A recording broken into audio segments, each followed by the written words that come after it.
right, looks like we got a little over 100 people in there so far, which is awesome. Just want to remind everybody, your audio and video are turned off, so no worries about that. If you do have any questions throughout the webinar, whether they be onX specific questions, we can answer those in the Q&A. If they are more specific to like your account or billing or things like that, best to just email us at help@onxmaps.com. Our wonderful customer experience team will take care of you there. If you have other questions, kind of basic how to use the app stuff, other, hunting questions, feel free to drop those in there. We'll do our best to get to as many as we can today. But with that, I kind of wanted to kick this thing off and introduce our panelists/hosts for this evening. We have onX's own Sarah Allen, Kristy Titus, and Jessica Byers are joining us today. So I will let them introduce themselves, talk a little bit about who they are, what they do, and their hunting experience, and then we'll get into it. So Sarah, I'll pass it off to you. Thanks, Jack. Hi guys, my name is Sarah. So I've been at onX for about 7 years, been hunting for about the last 15 years, I guess. I'm also a hunter safety and bow hunter safety instructor here in Montana, as well as a mentor for a females group called Venery. So I take women out, teach them how to shoot rifles, bow, and bow on hunt. Super excited to be here and answer your questions. And then I will toss it to Kristy. Thank you. Hey, everybody. I host a digital series called Pursue the Wild, and I have a podcast called Wild and Uncut. I am an NRA certified pistol instructor, refuse to be a victim instructor, range safety officer, and I'm a long range precision shooting rifle competitor. I teach shooting classes, positional shooting classes, hunting classes, curriculum all over the country, multiple formats from groups like Armed Women of America, the Shoot Like a Girl group, and I do some work on a statewide kind of legislative level with DC Project Foundation and work with Safari Club International and other organizations on the conservation side, National Rifle Association. And yeah, that's kind of what I do. And I love hunting. I grew up out west and I have mules and a horse, and they're my best friends apart from my husband, which I have to say that. Yeah. That's it. Hi guys, Jessica, you're up. Sorry, I couldn't get it off of mute. Hi, I'm Jessica Byers. I am born and raised in Central Texas. I've been hunting for most of my life. My dad got me into the outdoors when I was very young, and then I found a passion evolving whenever my husband put a bow in my hand. That was in 2012. And then I found that writing about my adventures was fun, therapeutic. It connected me with a lot of women within the industry and in the space. And then fast forward to 2019, I was at SHOT Show in Vegas, and I ended up shaking the CEO's hand of Huntin Fool, which is how I connected at Huntin Fool. And so I'm the marketing and PR manager over there, and absolutely love my job, love my team. We help consult people across the West to draw more tags and go on awesome hunts. Yeah, I was telling Jessica in like offline from this before we all started that my husband and my family, like the Huntin Fool is the Bible every month that arrives in the mail. And literally my husband's Huntin Fool went to our Oregon address, and my mom is now having to overnight it to Wyoming because he is so dependent on that for, Yogi uses that to put in for all of our tags, and we study it like cover to cover, and he earmarks every section, and it's insane. But it's opened up so many opportunities for us that we didn't even know existed. Like I know one girl in like the comment thread was asking, she drew a moose tag in Idaho, which is super awesome. Congratulations.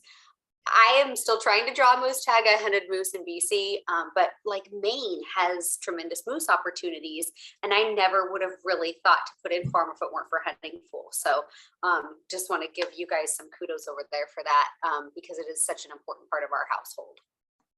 Thank you. No, that's awesome. By the way, I can update that address very easily. He went in and did it, actually. I promise. Okay, perfect. It's done now.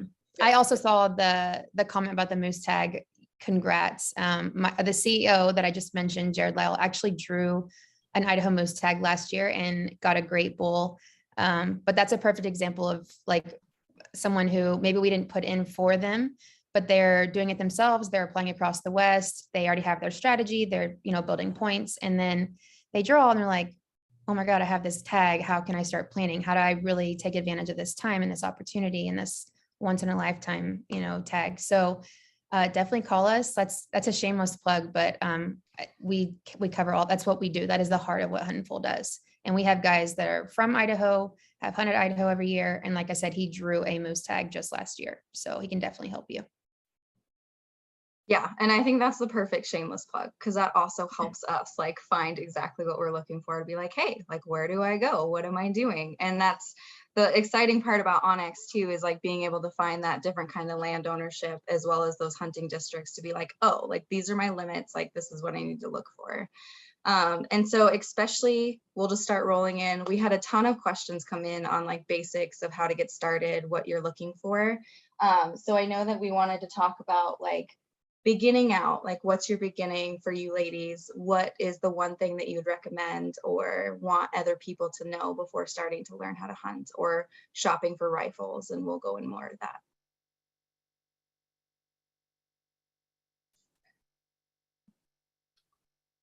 You're on mute, Jessica. Oh, I was saying, go ahead, Kristy. Go ahead. I'll go after you. Oh, so which part are we starting with? What's the first, where are we going with this? Because there's so many places that we can start. So many. So I think just the basics, like what's one thing that you would recommend to anybody starting to learn either the hunting basics or just starting from scratch? Yeah, so I think there's a lot to be said with, obviously everybody's going to have to take Hunter Ed. If you haven't done Hunter Ed, International Hunter Ed Association, IHEA USA is a great resource. They're really expanding their video library. So in addition to like the curriculum that you take for, qualifying to get state tags or have the right to hunt in various states, they have a whole video library that they're expanding on every week right now, which is super informative. And a lot of it is regionally specific. So there'll be guys on there talking about trapping or duck or goose hunting and doing things by geographic location that, perhaps like I wouldn't necessarily be a specialist in. So if you guys are looking for like resources on hunting and you're new, Hunter Ed is really trying to expand that, which I think is super awesome. And then we were also talking about a couple of different camps. Like I've taught at the Northwest Ladies Hunting Camp, and I know onX is a big partner of that camp. And Candy Yao puts that camp on, and it's also a regional camp in I think 3 or 4 locations now. A lot of those camps sell out rather quickly, but if you're wanting to kind of get involved and find some empowerment tools, they have a lot of really cool resources. And then in Texas, Brittany Boddington does the She Hunts camp also, and I kind of forgot about that when we were talking about some new ladies huntings camps. Mm-hmm. But there's also becoming an outdoor woman, the bow program as well. Yeah, that's through Montana FWP. Yep. Yeah. So each state should also have like a females mentorship program as well to help women get outdoors. And another shameless plug, Candy Yao donated a camp membership for the end of this video as well for a giveaway for a ladies camp. Another good group organization is the First Hunt Foundation, and they take first-time hunters hunting. So whether you're like a little kid or you're a 70-year-old lady, because it was really cute, they took a 70-year-old woman last fall for her first big game hunt, and I just thought that was awesome. Like, you're never too old to try something new, and I think the only limitations we truly put on ourselves are the ones that we put on ourselves. So we're all capable of doing, being hunters, regardless of age or ability. And there's always a way to adapt, improvise, and overcome. And there's so many groups out there that are, outreach groups that it's hard to remember them all. So if we're forgetting one, I really apologize. Well, I was going to say, I forgot to mention this the other day when we were talking about this. It's the first year, so I can't tell you that I've been there and experienced it, but it just sounds phenomenal. There's a girl my age that's in Alaska. Her name's Tana Grinda. Her husband is a pilot out there. She decided to put together a women's retreat. So he's literally dropping us off in the forest. I'm going with like 10 girls I've never met before. We're learning survival skills, archery, hiking, nutrition, training, like we're going to be fly fishing. And I say all that because, like I said, I've been hunting most of my life and I still crave that knowledge and learning something new. And I love learning from other women. Like there's just something special about connecting with other women in this space. And I always feel a little bit more at home when I'm learning from another woman. And so it sold out very fast. I think she had 3 camps and it sold out. I want to say in like less than 15 minutes. Wow. But she is already opening up next year's camps soon. So I'll try to get more information on that. But it's through Bristol Bay Fitness, and her name is Tana Grinda. And she's awesome. I love her. Do you know her? She's- Yeah, I've only I met her. met her this year at the shows, which I mean, obviously we're all online. And I mean, Jessica, I don't know if we've ever like really met, but I totally have no shame in admitting that I Facebook and Instagram stalk people. And Tana's one of those gals that I like full on was like She's legit. She's legit. awesome. Like I follow her. I love seeing what she's doing. And her husband just adopted an entire family of children, and they're just really incredible people. The Yeah, first she time I definitely- saw her was Full Draw Film Tour, like her hunts that she did for that, and she's amazing. Oh, I haven't seen her stuff. I haven't seen that. That's really cool. I'll have to watch it. But she brought in like different instructors for different parts of this women's retreat. And I'm just so excited. I'd never been to Alaska. And again, I've traveled all around the world. And there was something like a little bit intimidating about going to Alaska. I don't know why. I've been to New Zealand and Australia and Canada. Like I've been to these other places, but Alaska is just like so remote. And it's just really cool that my very first experience is going to be with 10 or so women that I've never met before. So these little camps are popping up all over. I actually have caught wind of a couple that are going to potentially come out next year as well. So people are seeing a need for it, and it's just continuing to open up so many opportunities for women to feel comfortable and confident and not feel judged or anything like that. And I just think it's cool. It's a really cool like wave of new opportunity. I'm teaching like the Well-Armed Woman changed names last year. Now it's the Armed Women of America. And like I teach rifle, like I'm doing they have 3 regional events this year. And so one of the regional events, or 2 of the regional events, I'm teaching positional shooting. So I provide firearms, optics, ammo, and ladies learn how to build a super stable shooting position so that when they get in the field, they're more comfortable. But they also have a lot of mindset training at these camps, and then like personal protection, self-defense, how to concealed carry, and it's mostly taught by women. And so if you guys are interested, there's 335 Armed Women of America chapters out there for additional firearms training as well from certified instructors. And if you guys are interested in attending one of those camps, I don't know if they're all sold out, but those ones are firearm. And last year was we had a conference, but we weren't at a range. It was no fire. It was just informative. This year, actually having range experiences. So the first one will be in Ogden, Utah, and then that'll kind of carry out. I'm doing another one in Arkansas in September. And then there's one in Ohio I can't make, but if you guys are interested, it's Armed Women of America for that as well. No, and that's another good segue too, especially for as they begin out. What do you guys recommend for learning how to pick out firearms or finding something that'll fit? I know my personal trick has always been the length of your forearm. You put the butt of the stock, and if you can reach the trigger, it'll fit. If it's too long, too short.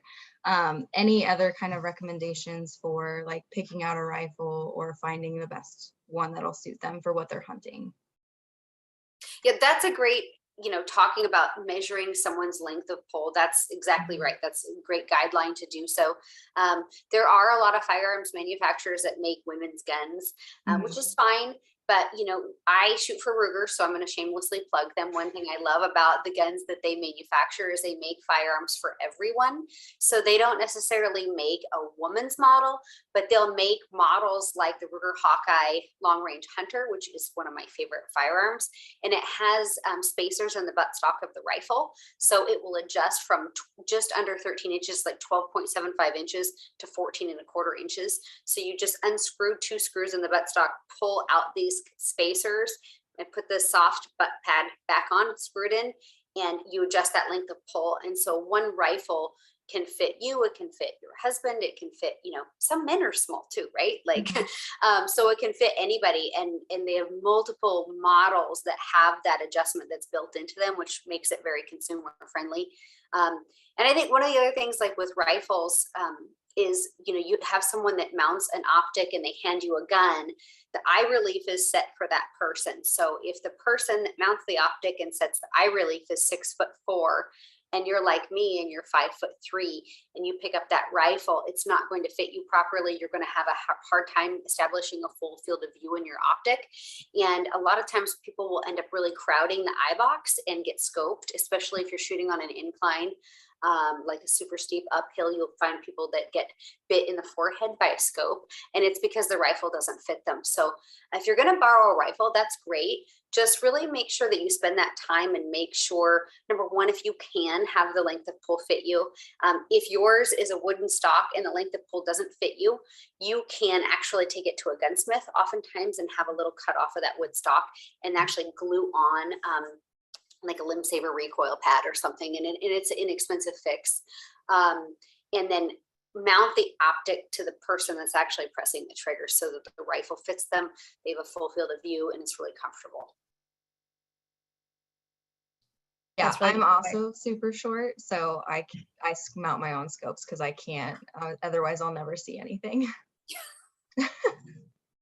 Yeah, the guys just helped me get a rifle set up for a recent hunt that I was going on, and same thing. It's kind of fascinating to me how different it is for them versus just like how my cheek hits the gun versus theirs, and they just it's very different. So I think that's really good advice. And I know very little about guns. You girls definitely can cover that much better than me. But in terms of bows, I have also shot the same. I've shot the same bow brand for 8 years now, more than 8 years now. I shoot a Hoyt, but whatever I shoot isn't necessarily maybe what works for you. And I think it's important to note that I am a huge advocate for letting the bow pick you. If you can go into a shop and say, this is my price range, these are my measurements, or they'll take it for you. Go to a pro shop where they can set you up with something that is appropriate for your build, and then let that bow pick you. And you don't have to know a lot about bows to know what that means. You know, maybe it feels smoother when you draw it back, or you can say, I like the weight of it, or I like how that back wall feels a little bit sticky. Or if you just explain what you're feeling and why you like that, they can find something that's appropriate for you. And like Kristy said, a lot of brands make guns for girls. Bow brands are the exact same way, but what you typically find is just like, it's a smaller axle, it's more compact. Maybe it's lighter overall.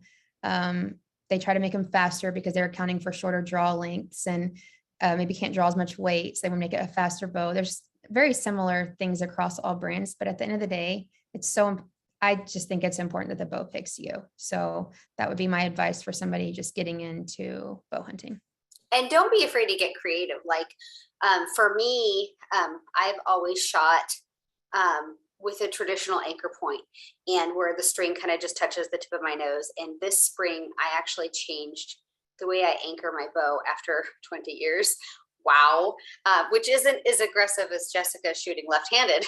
But I started shooting this spring with a kisser button. So I was able to actually take my peep sight and bring it up. I think it was a ½ an inch, which allows me to get more movement from where the shelf where my arrow rest sits in the bottom of my sight, so that I have clearance, so I can actually shoot a little bit farther. I can get a little more distance, and not necessarily that I'm like, oh, I need a long range bow hunt. I'm not saying that, but for practicing, like if I can be proficient at shooting a target at 60, 70 yards, 80 yards, then when I go to bow hunt at 20 and 30 yards, things are a lot simpler and easier. And so and also for me, being able to have a follow-up shot if necessary, if it's a little farther. So I don't be afraid to kind of look at your options. And then, you know, things like arrow weight. For example, for me, I mean, I'm short, so this is not going to be really necessarily relevant, but like my elk arrows are just shy of 400 grain weight overall, and you know, they're small arrows. I'm a little person, but I have another arrow set up for whitetail that's like 335 grains, And so it's a little bit lighter arrow. It's still enough kinetic energy to get through a whitetail, but it's a little more forgiving, because what I've had with slower bows, because of my draw length, is that like 5 yards in my tree stand makes a really big difference. So, you know, if I have a deer, for example, like last year, my episode hasn't aired yet, but if you guys watch it, you'll see, I ranged a deer and it was at 30 yards, and he walked a little bit and came in a little closer, and I hit him high. And I mean, I got the deer, but the 5 yard difference was significant enough that it changed that trajectory of my arrow, to where this year I'm like, okay, I'm going to shoot a little bit lighter arrow for whitetail, because typically my shots are 40 yards and under. Most of my shots with whitetail are under 35 yards, and 5 yards makes a big difference. And I also switched this year for a whitetail to a single pin, because what I found, and I've done this before, so I've no problem admitting where I make mistakes. If I have like a 4 pin or a 5 pin sight on something like a whitetail deer, and the deer walks in at 18 yards, all of my pins are on that deer. And it's mentally, it's a lot harder to focus on the right pin in the right spot. And so you tend to, well, what I did a couple of times was just put pins on deer and shoot, and not necessarily picking the perfect pin and picking the perfect spot. So doing something like picking a single pin, if you're in a really controlled situation like a whitetail tree stand hunt, will really allow you to take the time, range the animal, set your pin, and having a slightly lighter arrow. I'm not saying like, you know, go like super light, but a slightly lighter arrow that's a little more forgiving with some of those short yardage, it makes a big difference, or it has for me at least. It really does. I'll add, for my bow sight as well as my rifle scope, the less I have going on in there, the better for me, just because I'm the same, especially like distance wise. I've had 5 pin sights where my 5th pin is like right on top of my level. So I have no sight between the two. So it just makes it super hard to focus, as well as like my rifle scope. My husband and I, we shoot out to, just this weekend, we shot out to 1,451 yards. And to me, the more that's going on in there, like I can't focus on that. So the less, the simpler, the better for that kind of stuff as well. And there's so many different things that you can go to and adjust it as you advance your skills to make it easier for you. And you'll kind of learn that as you go too. And especially for getting to know the basics and stuff too. A lot of the comments that we had, or questions that we had coming into this, was how to become more confident to solo hunt or get out there, as well as just introductories for that kind of stuff. And so I always make myself feel a little bit more comfortable by learning more about everything that I do. So I study as much as I should be in school for what all the stuff I try to learn all the time. So especially for you ladies, what kind of stuff do you do to help you increase your confidence to go out there and hunt alone and go farther than you normally would? Jessica, you can kick that one off. Well, I agree with what you said, just putting more effort into preparing for that hunt. But like one of the most obvious things for me, that I do not go on a solo hunt without some type of device where someone can, where I have an SOS button if I was to get an emergency. I just don't. I try to always have a pistol on me as well, but I see people asking about like grizzly country and stuff, and I don't hunt a lot of grizzly country, so I'll let y'all cover that. But yeah, I typically have a gun on me. I have a device with an SOS button, and then I just make sure going into a hunt that I can physically do what I need to do. I can carry a pack that's heavy enough, that carries enough water and food in my camp, and things where I feel comfortable, even if it means a little bit extra on my back, that I'm prepared for that. So I ruck a lot. Like I started rucking weeks ago. I'm working up in weight to prepare for that, and just know that I can go further if I need to. And I don't get nervous about getting too far away. I always have backup headlamps. Like I typically carry 2, one that's battery, one that's rechargeable. Just like, I don't know, just little things like that. I think confidence it builds in layers. And I started really, really simple growing up in Texas on private land and getting that first taste of freedom, walking to my stand by myself, and then, harvesting something by myself, and then taking care of it from start to finish by myself, and even loading it, loading pigs and stuff. So there was a little bit of stepping stones in my life that probably got me to have the confidence that I do versus just going straight to the mountains in the out west and feeling completely lost and very small. So yeah, I cut my teeth hunting private land in Texas. And I think that gave me a lot of confidence behind the weapon to really practice in small doses, where now I've been in the backcountry for 21 days and not talked to anybody and on horses and I felt at home, so you don't have to do it all at once. It's a building thing. It's just about adding a little bit more each time that you do step out into the woods and try to take in everything, whether it's finding a track or being able to identify what poop that is, or that's a rub, and whatever that looks like, spending hours behind the glass where you can pick things up. It's just, there's nothing that replaces actually getting out there and experiencing it. And then allowing yourself saying, I'm going to go and commit to this for an evening. And then I'm going to commit to this for an entire day. And then I'm going to commit to I'm going to go on an overnight trip. And you just build from that. And it's like anything in life, right?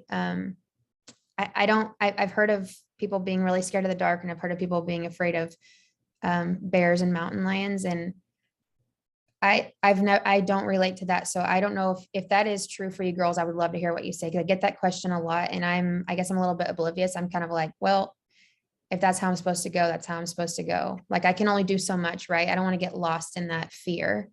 So yeah, I would love to hear what y'all have to say about those very common fears.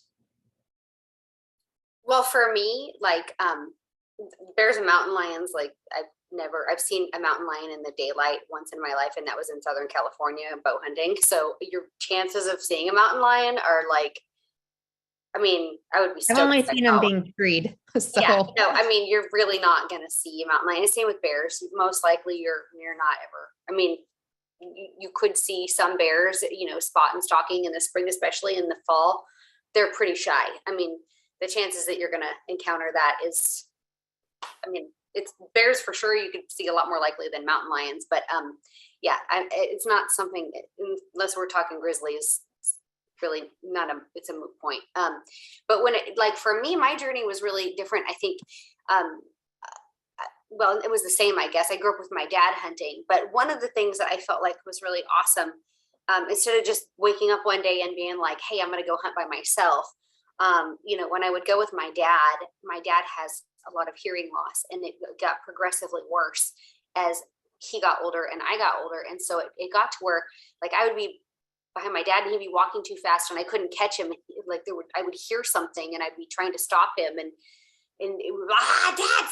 I'm like trying to shake him and grab him. And so finally it just got to where my dad didn't go first anymore, and I was going first. And I built my confidence in really small layers like that. So I didn't just go hunting one day by myself. I went hunting with my dad, and I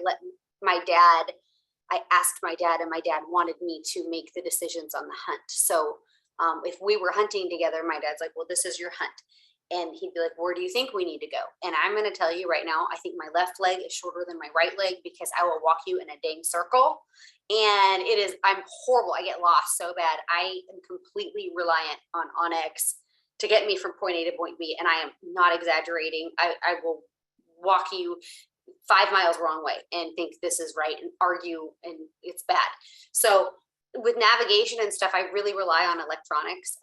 And that's really important to me to have my onX with me. So I download my offline maps, but just going with someone you trust, that and having someone that's going to allow you to make a decision and talk to you about a hunt. So one thing that's great about having a hunting partner is you bounce ideas off each other. Like, well, what do you think? Should we go up over this way?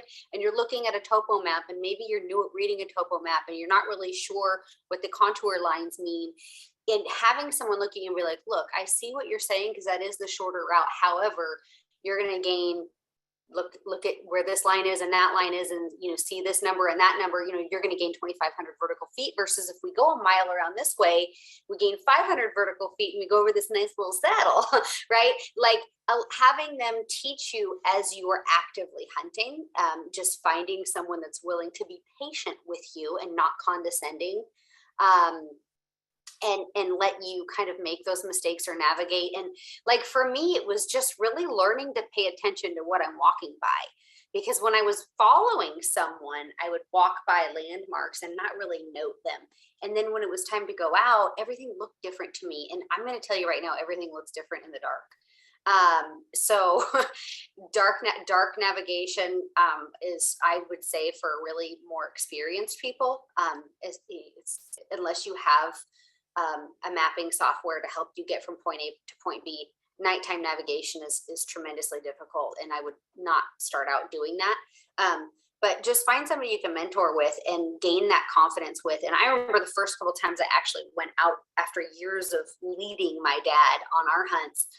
And I remember I parked my truck and I mapped it in my phone, and I thought, okay, well, at that time it wasn't a phone, it was a GPS. Let me just be honest. We had chips that onX sold annually. Okay, and you bought a chip every year. Yes. Anyway, so I would mark it in my GPS, and I remember thinking, look, if I'm in 100 yards or 200 yards or in a mile, I'm going to be back at the car. And I started with a radius, a comfort radius, and my radius grew with time. And it didn't happen overnight. I mean, it started in these tiny steps, like I said, where I was taking the lead on a group hunt, and then I was confident enough to go on my own. And I always knew, like, the first time I went hunting, like by myself, my dad had shot a bull. And I remember the next day I went back in alone, and I thought, okay, if I sit down right here, in 4 hours, my dad's coming. And there was a really empowering thought that for me, that someone was close by that kept me going forward. And I think that, everybody kind of has their own journey. Some ladies are like, heck with it, I'm going, and they're totally comfortable. That wasn't me. But I mean, I grew into going hunting alone, and it's fine now. Yeah, especially since I started when I was about 18, I definitely didn't have that comfort level when I started of going out alone. And so I would just go out and I would find people to hunt with, and you find out really quick, like, who you can hunt with and who's not somebody you want to hunt with on a regular basis. So especially as I started to kind of expand those skills and stuff too, I would stay close to town. Like, as I grew my confidence, there's some archery only places around Missoula here. And so just going out with my bow super close to town, there was always cell service, like just building that confidence up so that you can go out into further places, especially without that connection. Shameless plug. So through onX, there's a Somewear Labs has a teardrop satellite receiver that allows you to share waypoints through the app. So especially if you're out there without service, you can still share your location. So exciting features, especially for onX, navigating through the maps and like being able to mark those waypoints to help you navigate is super huge. I use it every time I go out. I also started with the GPS, Kristy, so don't feel too long time ago, had the GPS for years. And so especially like as you build those skills, like you'll feel a lot more confident. Growing up here in Montana, I have seen a mountain lion one time in my entire life while I've been hunting. Seen a few bears, but usually not close enough to like even worry about like having to deal with. Been charged by a bear once, and once it realized that I was not a game animal, it ran away scared. So, I mean, especially as you build that confidence and stuff, I do always pack a pistol and bear spray as well, just because you never know. But like you guys said, the likelihood of that kind of stuff happening, it's really a mental thing that you just kind of be like, okay, it's hard. Like the statistics are like not even something to consider. So, I mean, building that confidence will help you kind of overcome that stuff as well. And then especially like working through this stuff, I know a lot of the questions also pertain to finding the right gear and packs that you guys have. And I know, especially Kristy, I know you're super short like I am. I'm not sure how tall Jessica is, but especially for packs for packing weight, I have an exo pack. They have a ladies / youth pack that's super adjustable for heights, that still allows me to pack a lot of weight. Packed out quite a few deer in it already. What do you guys kind of recommend for packs, clothing, all of the sorts of gear, boots as well? Well, for packs, like I run Cafargo packs. What I like about them is they have different frame lengths and waist belt sizes. So some of the packs, like you'll have fixed frame pack like the 14 or something, which is a really common day pack that I like to use, where the bag does not come off the frame, but they do come in, you can buy framed bags. So you buy the bag and you buy the frame separate, and then you can customize that waist belt. So it just depends on the size of bag you want, whether you want a day pack or an extended stay pack, and then what type of material you want from that. But Cafaro has a ton of videos online. I don't want to spend too much time talking pack specifics. It's so dependent on how many days you're going to be in the field and what you're doing. But I like their versatility, that they offer a system that is compatible with small people. Y'all both nailed some of the top brands right there. I've personally been running an Initial Ascent for several seasons now, but I've tried both of those brands as well. Great options. Initial Ascent has a couple different, they have like more like a day pack, or even like a scouting to a little bit, maybe like a few day trip. And then it goes up to, a much bigger pack. So very, very flexible and diverse, similar to Cafaro. And again, same thing. I don't want to get too caught up in it. I think packs and boots are two items that you can really spend a lot of time and money testing out. And they're two things that are, really, I would argue that boots are even more important, because if your feet aren't happy, you're going to be miserable, whether that means comfort, like blisters, being able to go further, the weight, how they rub. Like, you could spend a fortune on boots alone. And it's one of those items where you just have to kind of test them out, right? Our feet are so different across the board. I have very, very, very narrow feet. So it's probably the most common question I get, but it's also the one I feel the most insecure answering, because I know how different our feet are. And you just kind of have to, try different brands. If I was going to throw out a few brands, I know a lot of people love Crispies. I personally run Kinetrex. I've tried Scarpas and they've been great. Hanwogs are great. Like, there's some great brands out there. Mindell. Do what? Mindell, man, I've tried so many boots, and I go back to Mindell every time. Like, everybody's got a boot, and for me, it's a difference with length too. So you'll have different eyes on the boots, if you're like a calf length boot or a shin length boot. I don't really care for shin length boots, because if I'm going uphill a lot, I tend to blister on my shins, on the bone on my shin. And I don't like that. I don't like that. I don't like the really tall boots. So I tend to prefer an ankle like height boot. So everybody's going to be really different on that too. Like, if you're looking for a full waterproof boot, or if you want a lighter boot, like a trail shoe, versus a heavy insulated. I know, Kinetrex makes a good insulated boot, but when I'm whitetail hunting, honestly, I'm wearing insulated rubber boots. Yep. So it really goes back to your application. And then what style feels, like you said, Jessica, most comfortable for you, because there's no, I think, one answer for that one at all. Yeah, for sure. And and the other thing you have to think about, I think you can go down a pretty long road with gear questions. And at the end of the day, I don't want anybody on here to feel like you have to have a certain kind of gear to punch tags. You don't need the newest, you don't need the most expensive, you don't need the most marketed. You need what is best for you and your situation and your lifestyle and what you can afford. And then also keep in mind that, I think probably between the three of us, we probably hunt a lot more than the average person. And don't, I compare it to, like, if you're just going to go on 1 or 2 hunts a year, then be mindful of that. Don't go buy the top of the line optics or the top of the line bow out there and think, like, take it in layers and think what makes the most sense for your situation. Because it's really easy to get roped into, you need X, Y, and Z.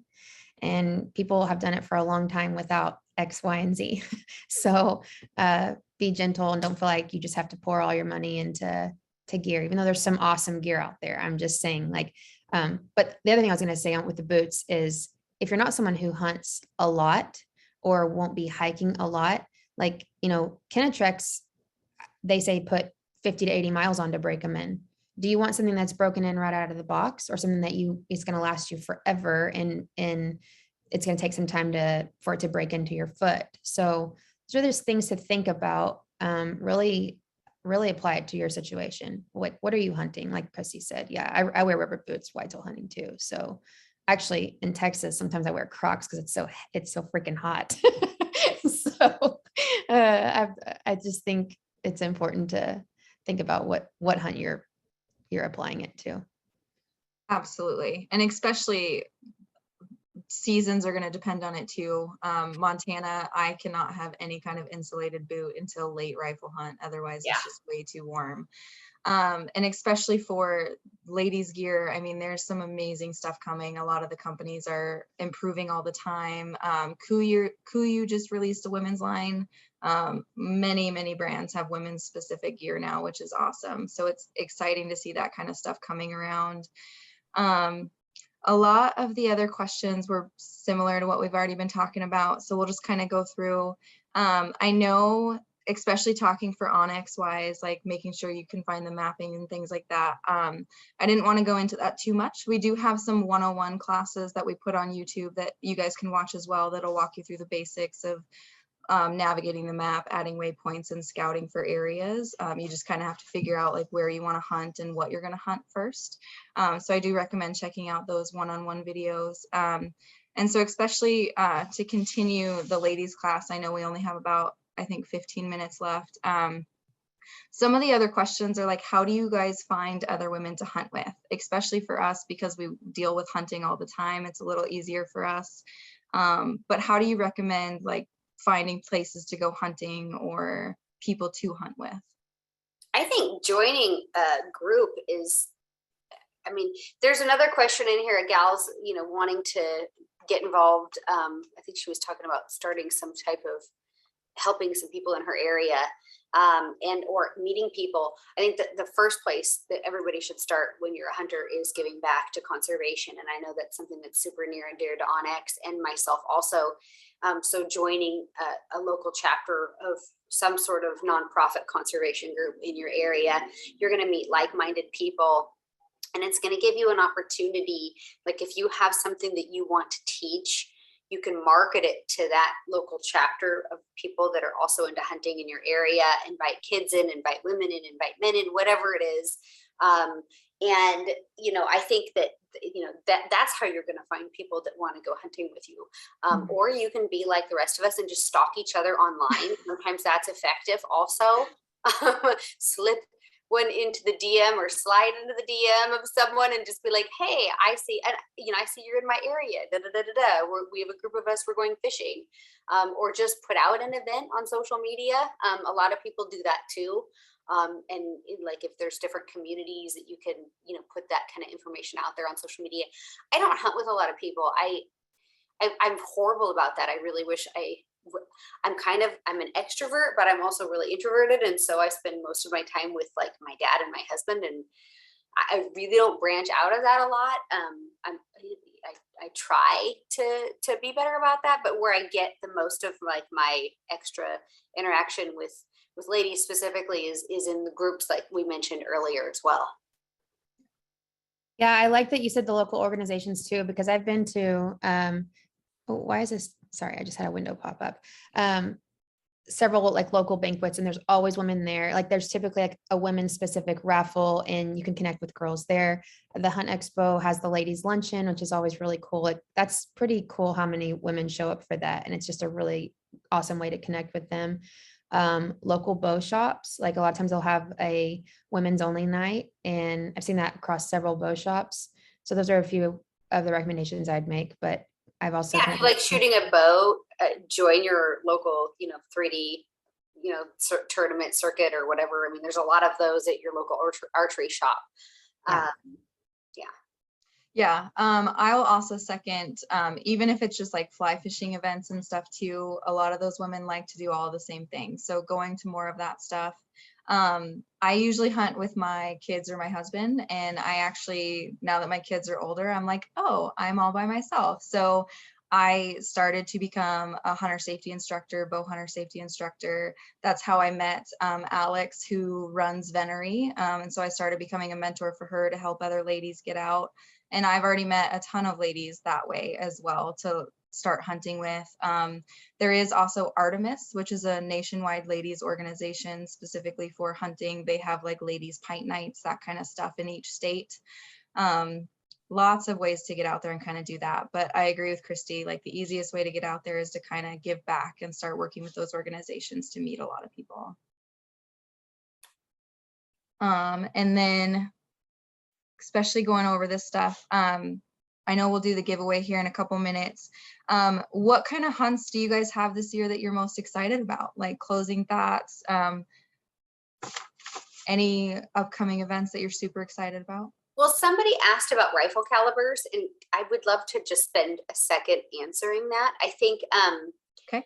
On rifle calibers, it's really going to depend on what you're hunting. Number one, I mean, that should always be your first train of thought. What am I hunting? You want to have something that's going to have enough terminal performance to have an ethical harvest on an animal.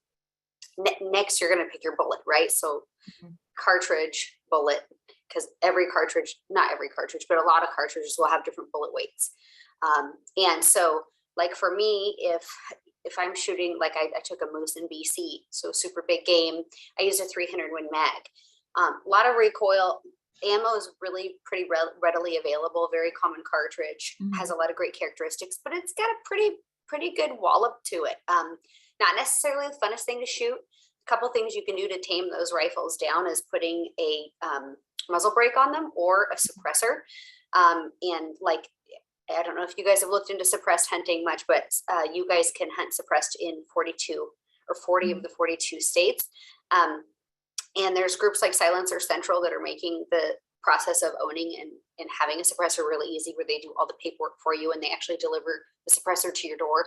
So that suppressor is going to kick down the recoil, and it's also going to help sound management and help save your ears, which is really important to me with my family situation. But so Hornady came up with a cartridge called a 6.5 PRC. And so I've kind of traded in my 300 Win mag on the 6.5 PRC because they're really similar. Little smaller bullet on the 6.5 PRC, but you have great velocity, great for terminal performance at about 60% less recoil. So that's one that I've been shooting a lot of on larger boned animals. And the other one I really love that kind of reinvented the firearms market about 12 years ago is a 6.5 Creedmoor. And I shoot a lot of animals with that as well. You know, I've shot elk with it, deer with it. And it's kind of a great all-around cartridge. There's several bullet weights from 120s to 143s. So it kind of depends, you know, matching that up with what you're hunting. I personally like to shoot cartridges that are great in the mountains, have great ballistics so that they're going to perform really well in wind, but then also don't really punish me when I shoot them. I want to have fun shooting. I don't want hunting to be scary. And I also want to be able to stay in my optic and watch my shot and make sure for myself when I'm watching it that impact is where I need it to be. And so that's kind of what I look for in like selecting a firearm. And I hope that maybe answers that question for some of you guys. And if you hadn't considered hunting suppressed before, really you should look into it. A suppressor like the Silencer Central Banish 30 will run you around $1,000. They'll even let you make payment plans on it. And actually onX just did a partnership with them. And if you're an elite member, there's some extra benefit and some savings on that as well. And you know, you're going to have a lot less recoil. It's going to help the balancing point of your rifle, and it's actually going to just make your overall shooting experience a lot more pleasant. Yep.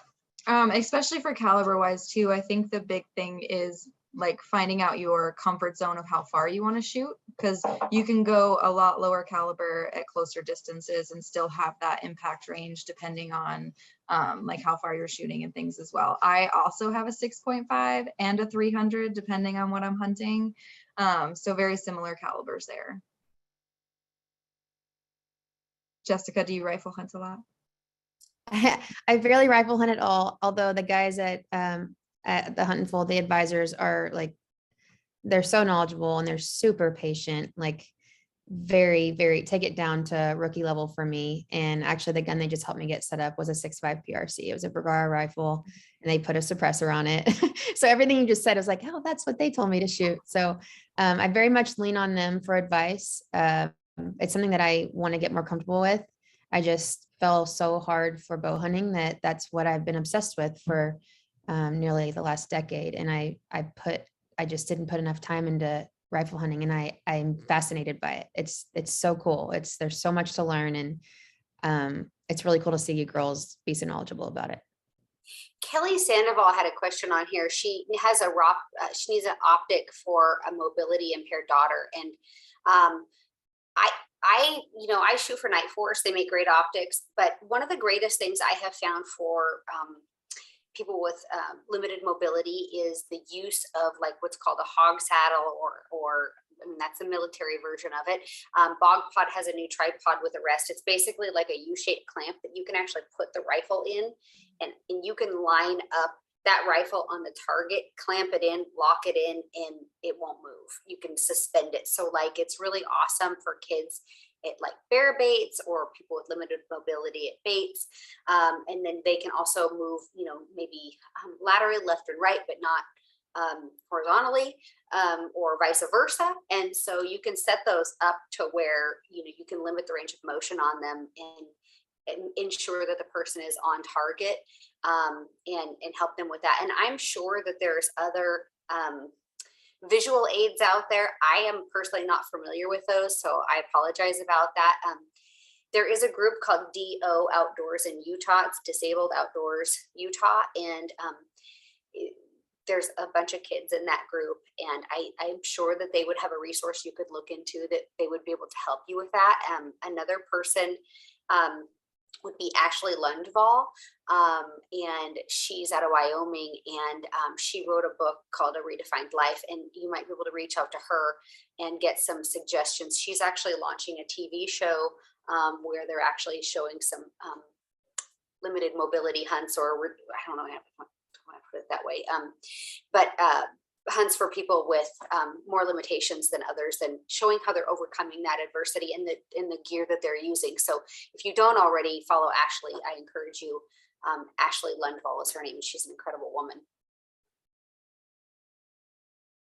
Yeah, thank you. I am not super familiar with a ton of scopes for that kind of stuff, so that's perfect.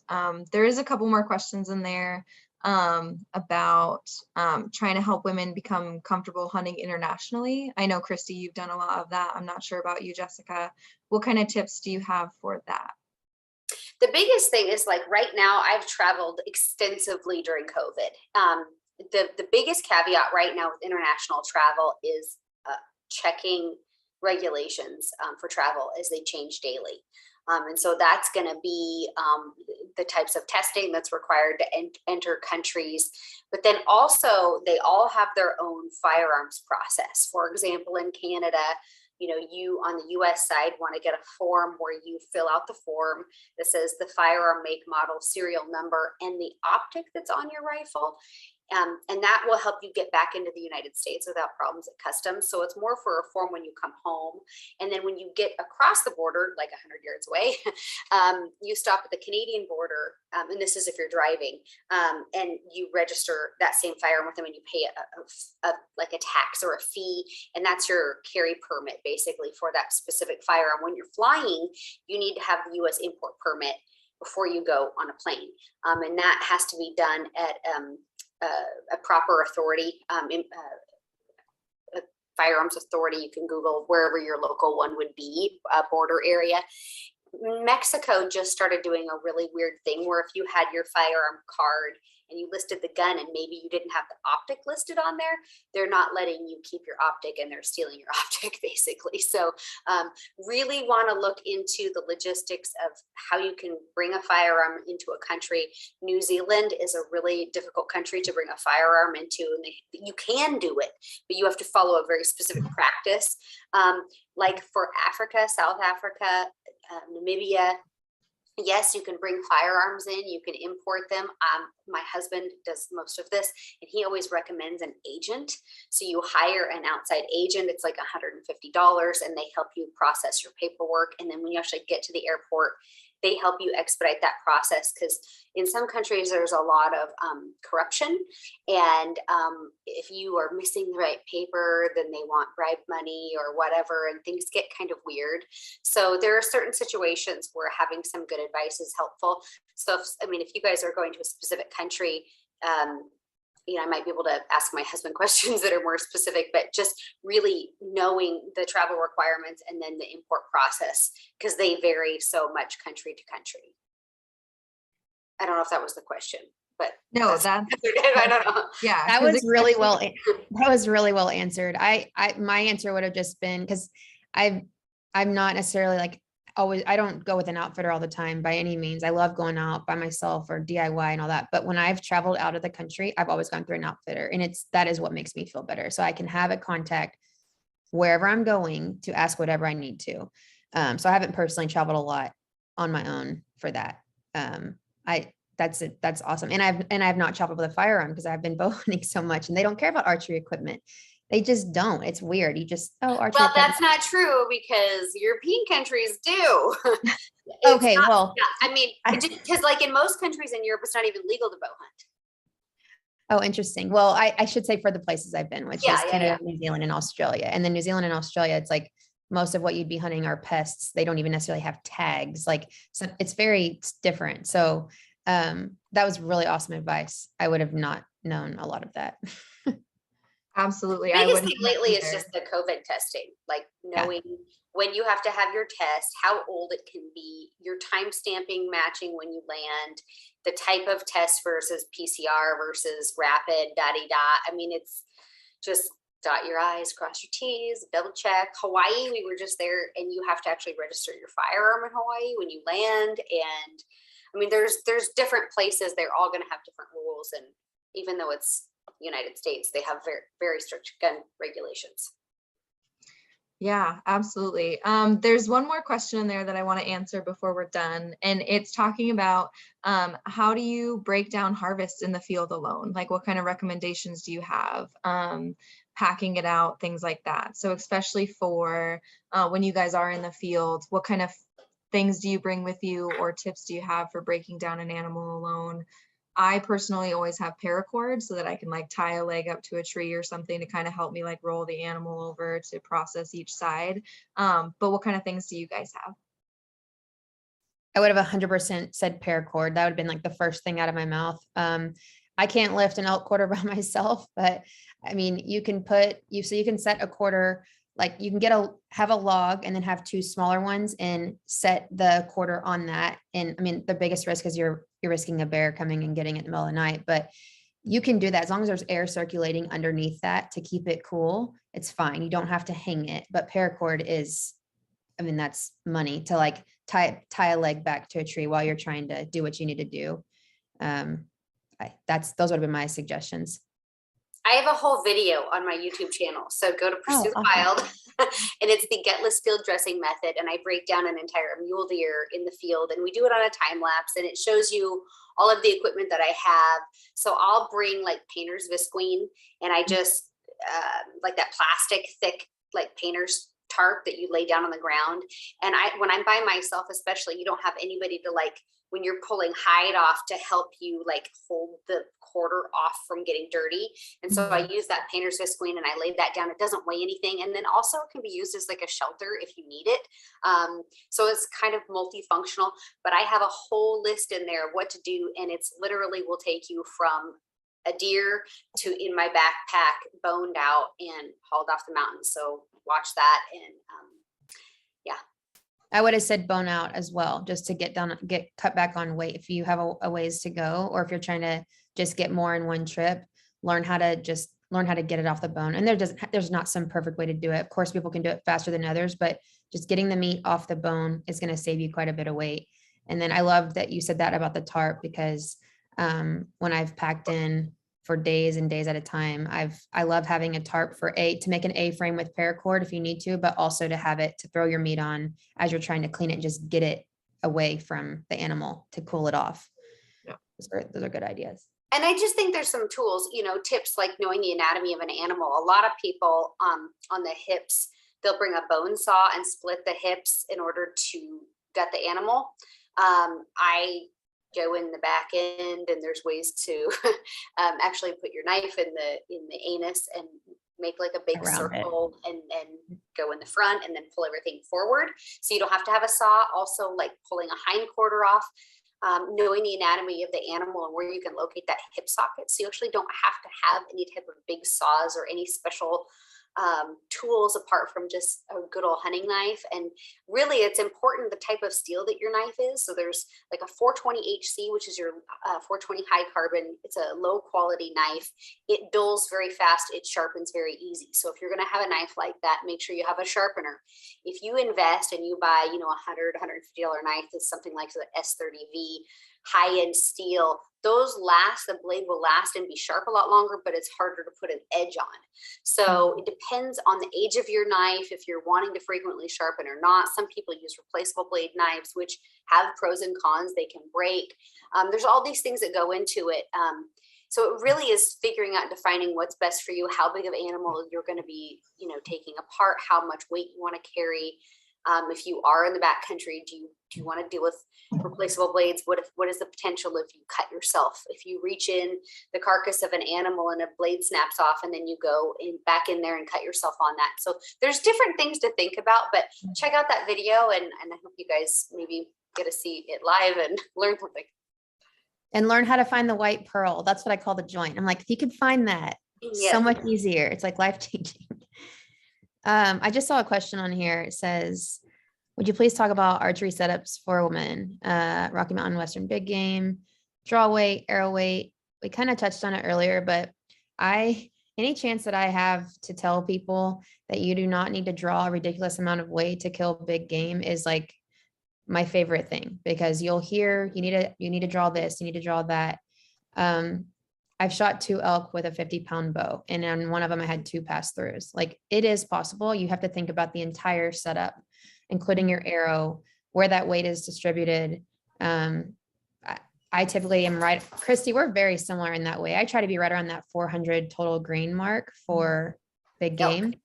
Yep. And if I can get some weight on the front end of that, I do. I've shifted anywhere from like 35 grains of extra weight to even 100 grains extra weight, depending on how much I'm pulling back. Or if you do micro diameter arrows, do the outserts, and that adds more weight on the front too. Yep, I've done like inserts and collars, and to stiffen up the end and add some weight there. But I think 400 overall total weight with broadhead and everything is a good, like a sweet spot if you can get right around there for big game hunting. And then, like I said, draw weight, like draw what you're comfortable with, but like don't hurt yourself trying to draw what someone says that you need to draw. Just know that 50 pounds is still a great goal, and if you can pull more, awesome.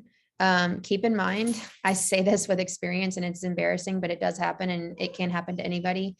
Adrenaline can work against you. So you may be great and pulling back great at a target, but sometimes if your adrenaline will work against you, one day you'll feel like the Hulk with adrenaline running through you. Another day you're shaking so bad, your muscles just like literally collapse. So I play it safe whenever I go into the field, and I'm typically right around like 52 to 55 pounds draw weight. I know girls who have shorter draw length. I'm a 26-inch draw length, by the way. Me too. We're the same. Yeah, some girls, a lot of girls are like 24, 25-inch, and I can understand why you're trying to draw more with a shorter draw length. I get it, but just don't beat yourself up or buy into this idea of I have to shoot 60 plus pounds. Like it's just not a thing. And I would encourage girls to see how much speed they're really picking up with every pound.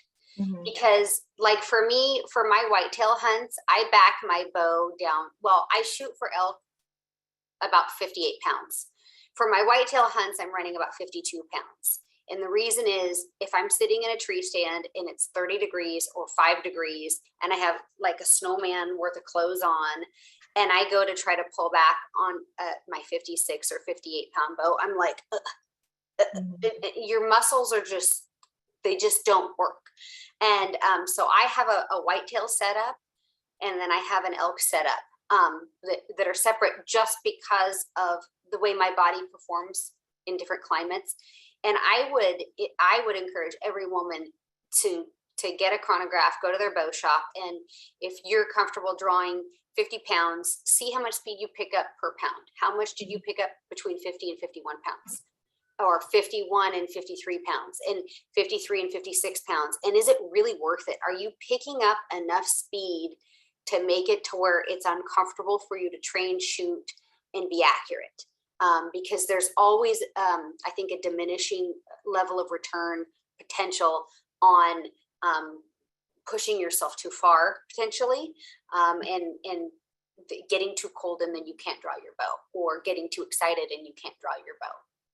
No, that's really good advice. That just reminded me years ago, this is probably before I even talked to you, Kristy, but I've followed you forever.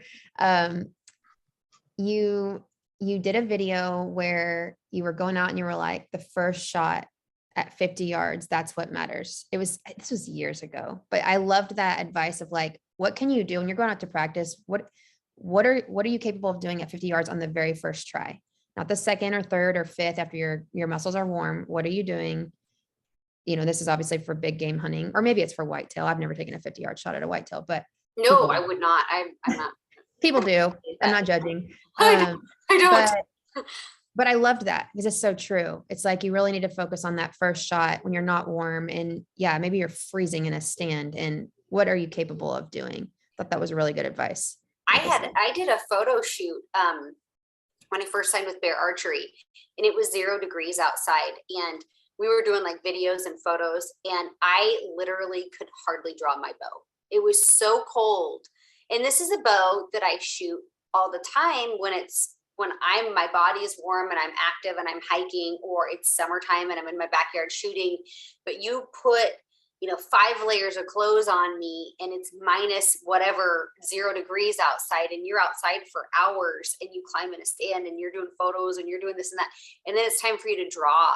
It was everything I could do to draw my bow. And that taught me a long time ago, just whitetail hunting, that the more you sit, the harder it is to draw your bow. And I just learned that I have 2 bows now, or 2 setups now, that just are for the situation, because every situation, I look at is a little bit different. So try to maximize the best out of my equipment, and then also know my own limitations, because we're not perfect and we all have a spot where there's a diminishing rate of return on what we're doing. Yeah. That And I just think definitely, oh, sorry, go ahead, Jessica. No, go ahead. You're good. I was going to say, definitely, I think for Montana, the state regulations require like 35 or 40 pounds. So, ethically, to take game, you're not required to draw that 60 pounds because it's a lot. I've gone 50 through. pounds used to be legal for elk in Oregon, and they dropped it to 40. Mm-hmm. So as technology has progressed, we have to draw less, which is awesome. Yeah, I've gone through multiple bows throughout the years, and like different draw weights all the way past 60 pounds. And it's a lot of work, and it takes a lot of effort to like make those muscles work. And it definitely doesn't work the same in the field versus practicing in the backyard. That's for sure. Yeah. Kristy, I love what you said a minute ago. And you were like, because you mentioned like, we're not perfect and we'll mess up. And I see this, Kelly, she says, what's the one thing that you would tell your younger self? And if I was to answer that just right off, like immediately, the first thing I think of is to show yourself grace and know that you're not going to go into this and be perfect, and you will make mistakes. And sometimes that's at the expense of an animal. And if you hunt long enough, it will happen. And you just have to know that you're human. There are other people who do it no matter what you see through a screen.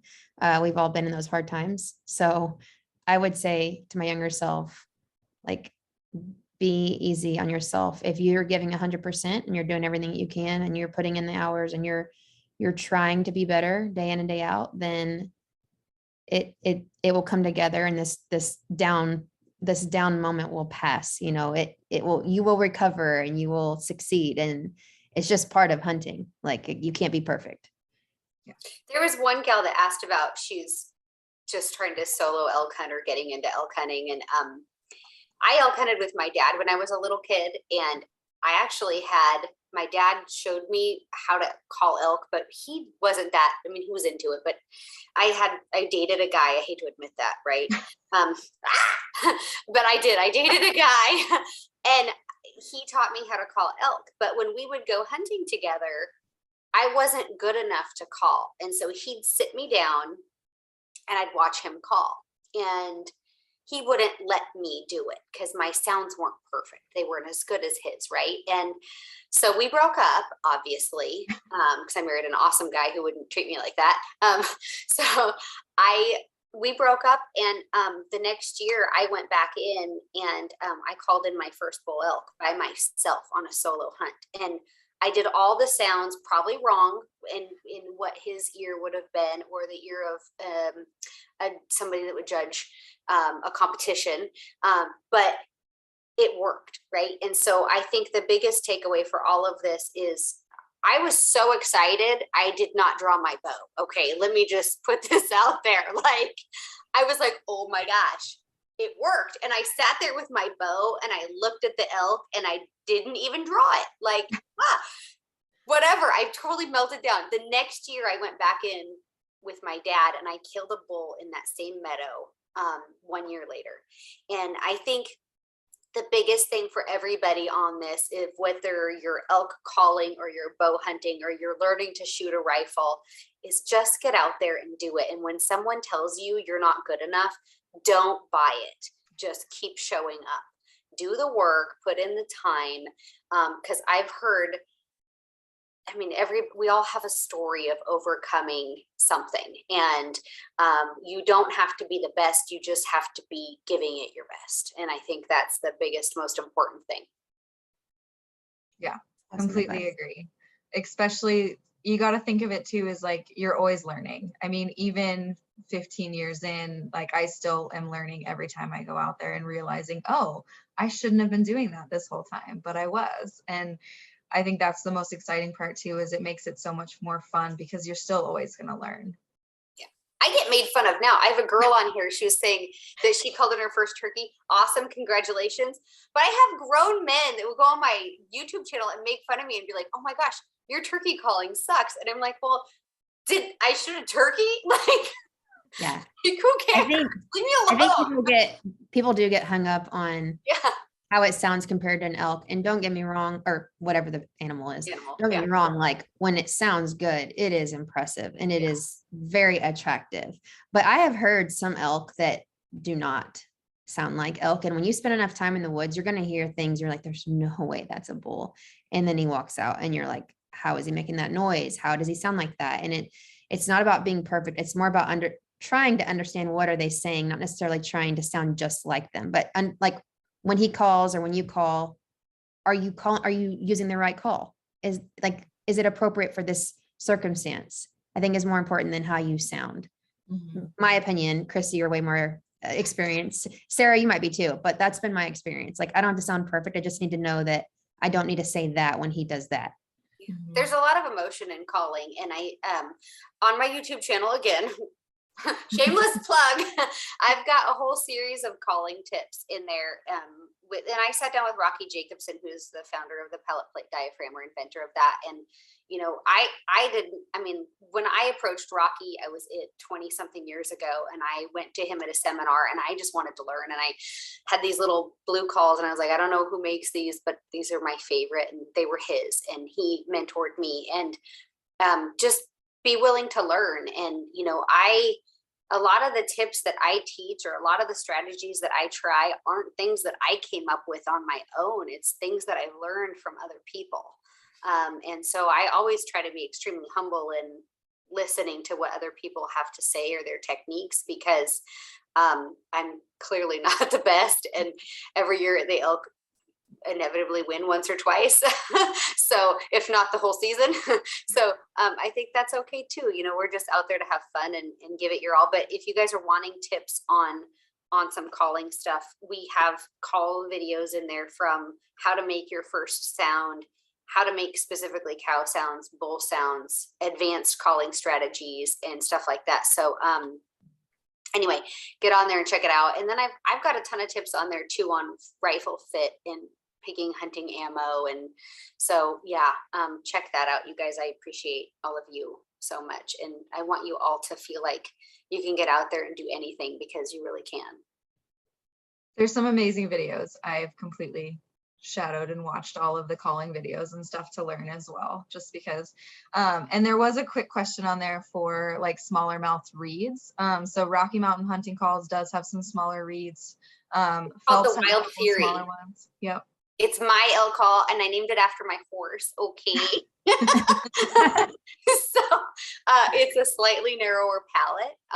And so that would be the one you'd want to look at if you do have a smaller palette. The Wild Fury. I know we could keep talking forever on all these topics. I could do this all day long, but especially for the giveaway, I know Kristy donated some stuff for the giveaway as well. So I know there's going to be a link at the end of this for everybody that's participating to enter that giveaway. It looks like they just shared it in the chat, so you can click on that, be entered in the giveaway. Lots of fun stuff. More of these to come. We're super excited. onX is planning on hosting a bunch of more webinars. We have some more 101 webinars that I was talking about earlier to learn how to use the app for hunting, finding good places to go. Do you ladies have any closing thoughts while everybody enters the giveaway? No, I appreciate you all for doing this, and just be patient with me on the earrings and the necklace, whoever wins, because I'm in Houston, so I won't get it out till next week. Perfect. I just wanted to say thanks for even having me on this. I feel like I just think it's cool to connect with other women and see all the questions that are coming through and how much interest there is around something that is so near and dear to my heart and my lifestyle. And I know you girls relate to that. So thanks for everybody that stayed on and stuck around. It means a lot. Absolutely. Yes, I completely agree. Super excited. Thanks for attending, ladies. Thanks for helping host and answering all the questions. Yeah, no, thank you guys so much for putting this together and creating this awesome community. All right. Thanks, everybody. Have a good night. Bye.